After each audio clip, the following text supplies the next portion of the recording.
हमारे पूर्व सेना प्रमुख आदरणीय मनोज नरवणे जी, इस आयोजन के अध्यक्ष बाबा कल्याणी जी, अखिल भारतीय विद्यार्थी परिषद के अध्यक्ष राजशरण शाही जी, राष्ट्रीय महामंत्री याज्ञवल्क शुक्ल जी, मंच पर उपस्थित प्रांत के अध्यक्ष प्राध्यापक निर्भय कुमार विस्पुते जी, श्रीमती भाग्यश्री अंठाड़कर जी, अंकिता पवार जी, अनिल ठोमरे जी, मंचासीन सभी महानुभाव, सामने बैठे सभी गणमान्य महानुभाव और इस कार्यकारी परिषद में सहभागी होने आए सभी मेरे छात्र बहनों और भाइयों, मैं सबसे पहले आप सभी की क्षमा मांगता हूं कि मैं काफ़ी विलंब से यहाँ आया। इससे पहले समृद्धि महामार्ग के दूसरे चरण का लोकार्पण शिरडी में था और किन्हीं कारणों से मुख्यमंत्री जी वहाँ विलंब से पहुँचे और वो कार्यक्रम करीब 1.5 घंटा विलंबित हुआ, इसलिए मुझे यहाँ आने में काफ़ी समय हुआ, इसलिए मैं आपकी क्षमा मांगता हूँ। अभी अध्यक्ष जी ने बहुत ही सुंदर मार्गदर्शन हमको किया है और मैं ऐसा मानता हूँ कि अखिल भारतीय विद्यार्थी परिषद एक ऐसा संगठन है कि जो हमारे छात्रों के जीवन को एक नई दिशा देता है। कुछ समय तक मुझे अखिल भारतीय विद्यार्थी परिषद में काम करने का मौका मिला और मैं ऐसा मानता हूं कि जीवन में संघर्ष और दृढ़ता के साथ आंदोलन, इस प्रकार के जो मूल्य है, उन मूल्यों को मैंने विद्यार्थी परिषद में सीखा और मुझे याद है विद्यापीठ में तो कई आंदोलन होते थे, लेकिन उस समय जब कश्मीर में भारत का तिरंगा लहराना करीब नामुमकिन होता था और भारत के उस समय के नेता भी लाल चौक पर तिरंगा लगाने की बात नहीं करते थे, ऐसे समय विद्यार्थी परिषद ने ये प्रण किया कि कश्मीर के लाल चौक पर तिरंगा लहराएंगे और हम जाकर लहराएंगे। और उस समय उस आंदोलन में सम्मिलित होने का मौका भी मिला और 18-19 साल की उम्र में मैं ऐसा मानता हूँ कि उस आंदोलन ने जीवन को एक नया मोड़ दिया। उसके बाद तो मुझे याद है कि कुछ समय पश्चात हमारे सुनील आंबेकर जी यहाँ पर है।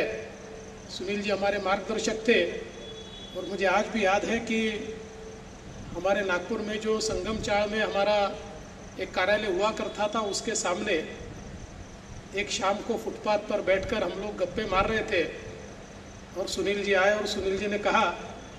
कि देवेंद्र तुमको एक बात कहनी है। मैंने कहा बताइए। उन्होंने कहा ऐसा निर्णय हुआ है कि कल से तुमको भारतीय जनता पार्टी में काम करना है। तो मैंने उस समय सुनील जी को कहा कि मैं तो करना ही नहीं चाहता, मैं राजनीति में जाना ही नहीं चाहता। सुनील जी ने मुझे कहा कि देखो अपने यहाँ तो जो निर्णय होता है वो अंतिम होता है, लेकिन आपको कुछ कहना है तो आप विलास जी फडणवीस के यहाँ जाइए, उनसे बात कीजिए। और मैं उनके यहाँ गया और उस दिन से मेरा विद्यार्थी परिषद का सफ़र समाप्त हुआ और भारतीय जनता पार्टी का सफ़र शुरू हुआ। लेकिन मैं ऐसा मानता हूँ कि नेतृत्व के जो गुण हैं, इन गुणों का विकास जो भी मेरे व्यक्तित्व में हो पाया वो निश्चित अखिल भारतीय विद्यार्थी परिषद के कारण हो पाया। और इसलिए मैं ऐसा मानता हूँ कि एक ऐसा फोरम है कि जहाँ सामान्य व्यक्ति, सामान्य लड़का जिसका कोई वजूद नहीं है, ऐसा लड़का भी या ऐसी लड़की भी जब विद्यार्थी परिषद के संपर्क में आती है तो यहाँ पर एक कार्य पद्धति है जिसको हम अपनाते हैं, जिससे टीम में काम करने की एक क्षमता निर्माण होती है। हम में से ही कोई बहुत ही सामान्य दिखने वाला अचानक उसके नेतृत्व गुण हमको दिखाई पड़ते हैं, वो हमको लीड करता है और एक बहुत अच्छा संगठन तैयार होता है और हम में भी एक संगठन में काम करने की क्षमता तैयार होती है। इसलिए ये जो सारे नेतृत्व गुण किसी भी व्यक्ति को आवश्यक है, उनको तैयार करने का काम ये विद्यार्थी परिषद ने सालों तक किया है। अभी अध्यक्ष जी हमें बता रहे थे कि भारत एक प्राचीन इस प्रकार का राष्ट्र है और ये बात बिल्कुल सही है कि हमने हमारे इतिहास के कुछ पन्ने डिलीट कर दिए और विशेष रूप से मैकॉले और उसके बाद आज़ादी के बाद कुछ मैकॉले के पुत्र ये भारत में छूट गए और उन्होंने भी जो हमारे स्वर्णिम पन्ने हैं उनको हमारे इतिहास से डिलीट किया और हमें ऐसा लगा कि हमारा इतिहास तो केवल मुगलों का इतिहास है। जो हमारा एक स्वर्णिम इतिहास था, जो भारत एक समय दुनिया की जीडीपी में 25 से 30% अपनी हिस्सेदारी रखता था, जो भारत दुनिया को विचार भी देता था और शिक्षा भी देता था, दुनिया के सर्वोत्तम शिक्षा संस्थान जिस भारत में थे और जिसकी परंपराएं इस प्रकार की थी कि जिसके कारण दुनिया में इस देश का एक वजूद था, उस भारत की स्वर्णिम परंपराओं को हमने भुला दिया। मैं ये नहीं कहता कि हमारा पूरा इतिहास ये स्वर्णिम है, ऐसी चीज़ें हमारे इतिहास में भी आई कि जो हमारे लिए अच्छी नहीं है, जिसमें हम भी शर्मसार होते हैं, लेकिन ऐसी ही चीज़ों को बताकर हमको ये बताया गया कि यही आपका इतिहास है जिससे आपको शर्मसार होना है और जो हमारा असली इतिहास था, जो हमारे तेज का, हमारे विजय का इतिहास था, उससे हमको हमेशा दूर रखा गया। आज जब साइंस बहुत तरक्की कर रहा है तो ये ध्यान में आता है कि दुनिया की ओल्डेस्ट कंटिन्यूअस सिविलाइजेशन अगर कोई है तो भारत है। हम लोग कई बार ग्रीक की, रोम की, बेबीलोनिया की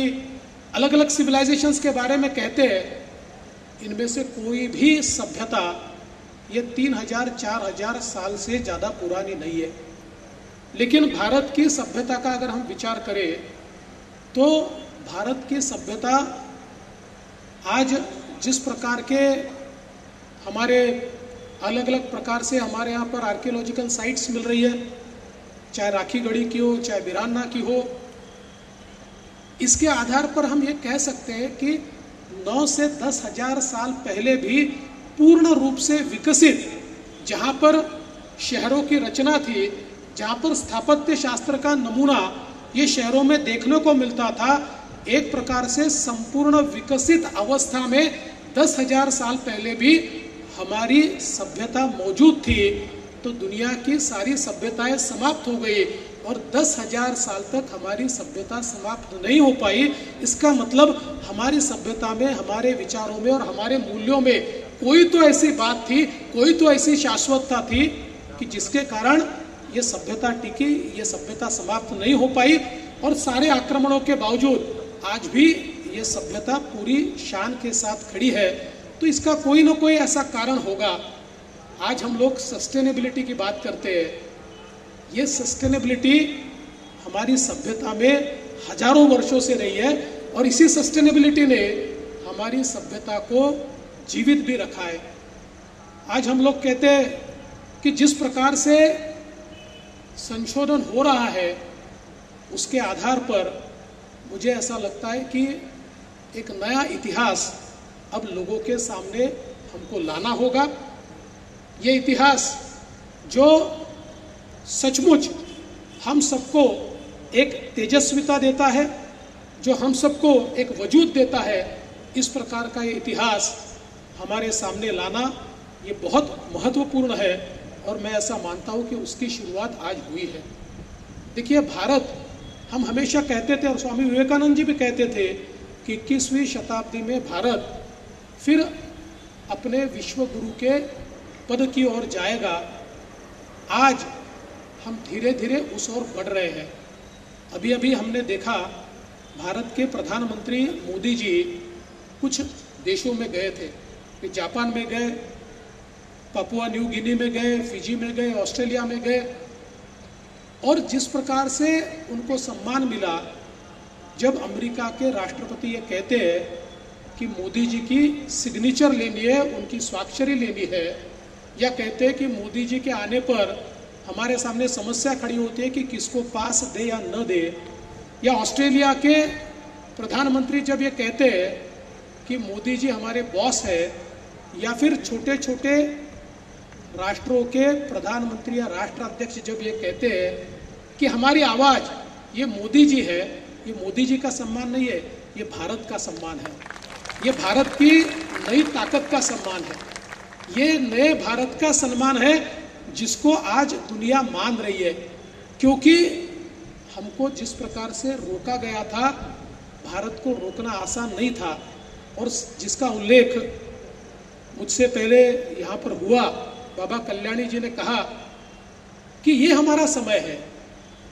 आज हम जिस डेमोग्राफिक डिविडेंड की बात करते हैं, 2020 में भारत ये दुनिया के सबसे युवा देशों में हमारा शुमार हुआ है। आज हमारी जो एक औसत आयु है, ये 25-27 साल की औसत आयु, और हम लोग अगर दुनिया का इतिहास देखें तो दुनिया के इतिहास में इस प्रकार का डेमोग्राफिक डिविडेंड जब यूरोप को हासिल हुआ तो उन्होंने प्रगति की, अमेरिका को हासिल हुआ उन्होंने प्रगति की, चीन और जापान और कोरिया को हासिल हुआ उन्होंने प्रगति की। पिछले 30 वर्षों में चीन ने इसी डेमोग्राफिक डिविडेंड के आधार पर प्रगति की, और आज ये डेमोग्राफिक डिविडेंड भारत के पास है, लेकिन ये अक्षय नहीं है। अगले 25 वर्ष ये भारत के लिए इस डेमोग्राफिक डिविडेंड के आधार पर अपने देश को एक बलशाली देश, एक विकसित देश, एक समृद्ध देश इस रूप में विकसित करने का यह अवसर है। और इस अवसर को मैं ऐसा मानता हूं कि यथार्थ में कौन बदल सकता है, तो मेरे सामने जो छात्र शक्ति बैठी हुई है, यही छात्र शक्ति इसको यथार्थ में बदल सकती है। क्योंकि ये जो भारत का स्वर्णिम काल है, इस स्वर्णिम काल के अगर हम साक्षी होंगे तो इस स्वर्णिम काल के सहभागी ये आप लोग होने वाले हैं। ये आपके भरोसे भारत को आगे बढ़ना है। इसलिए मैं ऐसा मानता हूँ कि हम लोग भारत के उस संक्रमण के काल में है कि जिस काल को अगर हमने सही रूप से उसका उपयोग किया तो हम लोग जो सपना सदियों से देख रहे हैं, या विद्यार्थी परिषद जैसी संगठन पिछले 75 सालों से जो सपना देख रही है, उस सपने को पूरा करने का मार्ग ये अगले 25 वर्षों में है। मैं ऐसा मानता हूं कि आज जो हमारी पीढ़ी, जो आज हमारे छात्र, जो आज हमारे युवा है, इनके कांधों पर आज जो जिम्मेवारी है, इस जिम्मेवारी का निर्वाह अगर वो ठीक से नहीं कर पाए तो आने वाली पीढ़ियां कभी उनको क्षमा नहीं करेगी। और मैं ये मानता हूँ कि केवल उनके भरोसे नहीं है, तो हमारी भी जो पीढ़ी है, इस पीढ़ी को उनका साथ देना होगा, उन्हें अवसर देना होगा, उन्हें आगे ले जाने का काम करना पड़ेगा, उन पर विश्वास रखना पड़ेगा।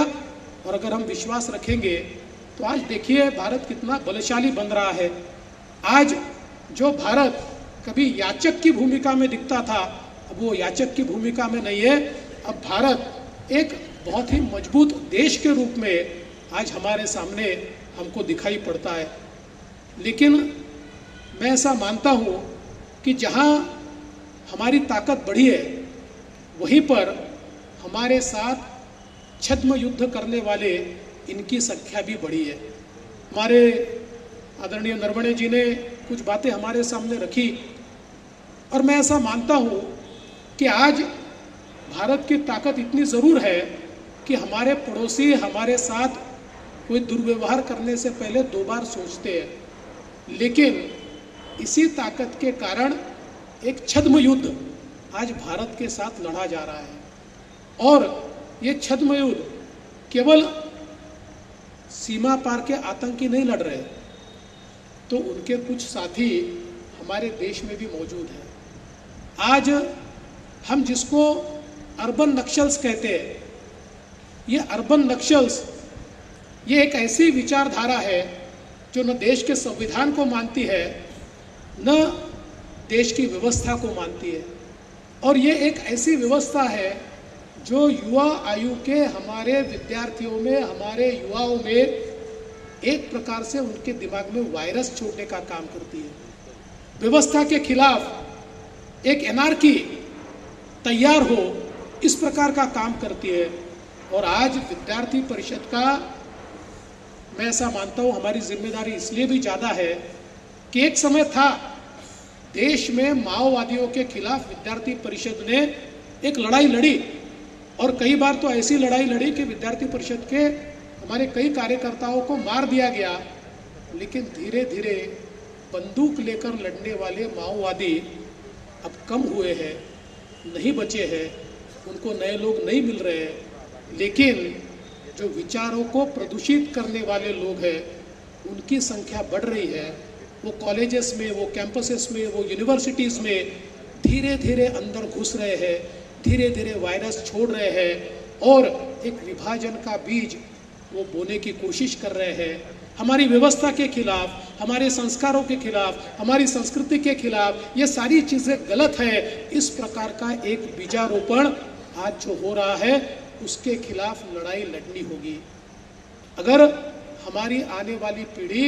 ये राष्ट्रवाद से ओतप्रोत नहीं होगी, अगर ये देश का और समाज का विचार नहीं करेगी, ये केवल आत्म केंद्रित पीढ़ी अगर हम लोग तैयार करेंगे, तो मैं नहीं मानता कि भारत को हम लोग उस मकाम पर ले जाएंगे। भारत को अगर विश्व गुरु के मकाम पर ले जाना, एक विकसित भारत निर्माण करना है, तो समाज का विचार करने वाले, राष्ट्र का विचार करने वाले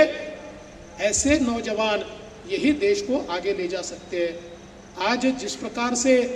हम लोग स्टार्टअप की दुनिया में काम कर रहे हैं, जिस प्रकार से हमारी युवा शक्ति देश के अंदर कार्य कर रही है, मुझे ऐसा लगता है कि हम लोग बहुत तेजी से आगे बढ़ेंगे। लेकिन उसके साथ साथ जो हमारे शाश्वत मूल्य हैं, उन शाश्वत मूल्यों को अगर हम भुलाएंगे तो मुझे नहीं लगता कि हम लोग एक मजबूत राष्ट्र कर पाएंगे। इसलिए आज के इस मौके पर मैं अपेक्षा व्यक्त करता हूँ कि सालों से जो राष्ट्रवाद का बीजारोपण हमारे छात्रों में हमारी विद्यार्थी परिषद ने किया है, और छात्रों को हमने ये बताया है कि आप भविष्य के नागरिक नहीं हो, आप आज के नागरिक हो, आपके भरोसे ये देश चलने वाला है, आज से आपको आपकी जिम्मेदारी का निर्वाह करना है। ये जो बात हम लोग हमारे विद्यार्थियों में, युवाओं में इसका रोपण करते हैं, मुझे लगता है आज उसके सर्वाधिक आवश्यकता है। एक ऐसी पीढ़ी जो देश को आगे भी ले जाएंगी लेकिन देश के मूल्यों का भी संवर्धन करेगी, इस प्रकार का विचार लेकर ये पीढ़ी आगे बढ़े, इसलिए विद्यार्थी परिषद काम करेगी, ये विश्वास में व्यक्त करता हूँ। और इस परिषद को बहुत बहुत शुभकामनाएं देते हुए मैं इतना ही यहाँ पर ये अपेक्षा व्यक्त करता हूँ कि आगे भी ये जो 75 साल तक विद्यार्थी परिषद ने काम किया है, इस काम को विद्यार्थी परिषद आगे भी ऐसा ही करता रहेगा। ऐसे ही राष्ट्र निर्माण का कार्य, ऐसे ही चरित्र निर्माण का कार्य विद्यार्थी परिषद करेगा। इस अपेक्षा के साथ इस बहुत अच्छे कार्यक्रम में आपने मुझे निमंत्रित किया, इसलिए आपका आभार व्यक्त करता हूँ और अपने शब्दों को विराम देता हूँ। जय हिंद, जय महाराष्ट्र, जय भारत।